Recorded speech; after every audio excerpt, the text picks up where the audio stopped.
की मईशत तबाह, गरीब आवाम का महंगाई से बुरा हाल, लेकिन नून लीगी घर का भेदी मुसलसल लंका ढाने में मसरूफ। मिफ्ता इस्माइल अपनी ही हुकूमत की गलत पॉलिसियों पर चढ़ दौड़े। कहा अवाम का मजीद पेट काटने की गुंजाइश नहीं। पाकिस्तान का कर्ज बढ़कर 51,000 अरब तक पहुंच गया है। पाकिस्तान को इस साल 21 अरब डॉलर्स की अदायगियां करनी है। मुल्क में महंगाई और बेरोजगारी बढ़ रही है। हुकूमत ने 4 माह में फैसले नहीं किए, जिससे मुल्क का नुकसान हुआ है। सब अपने गिरेबान में देखें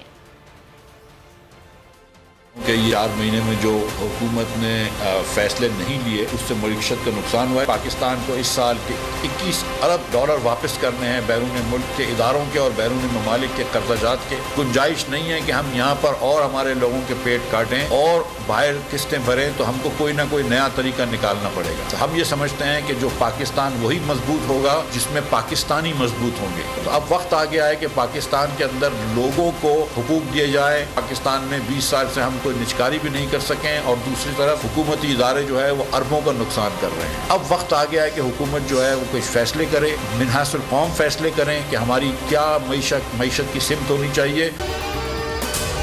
अगर आपको ये वीडियो पसंद आई है तो हमारे चैनल को सब्सक्राइब करें और बेल आइकन को प्रेस करें। 2022 बहुत सारे तोहफे भी देखे गया पाकिस्तान की आवाम को। पाकिस्तान की आवाम को एक तोहफा ये दिया कि आवाम को पता चल गया कि पाकिस्तान का मीडिया क्या है। साल 2022 में सबसे ज्यादा देखे जाने वाला चैनल बोल न्यूज रहा नंबर 1। हमने बहुत सारे शोज और ट्रांसमिशंस की। पूरा साल मुसलसल जदोजहद में निकल गया कि ये वोट ऑफ कॉन्फिडेंस के पीछे कौन लोग थे। तोड़े रेटिंग के सभी रिकॉर्ड। सोशल मीडिया पर भी सबसे ज्यादा तेजी से 2.4 बिलियन व्यूज का संगे मील अबूर किया। एंकर्स को भी आवाम में सबसे ज्यादा मकबूलियत मिली और सोशल मीडिया पर भी बोल रहा सब पर सब्सक्राइब करें और बेल दबाएं ताकि कोई खबर रह न जाए।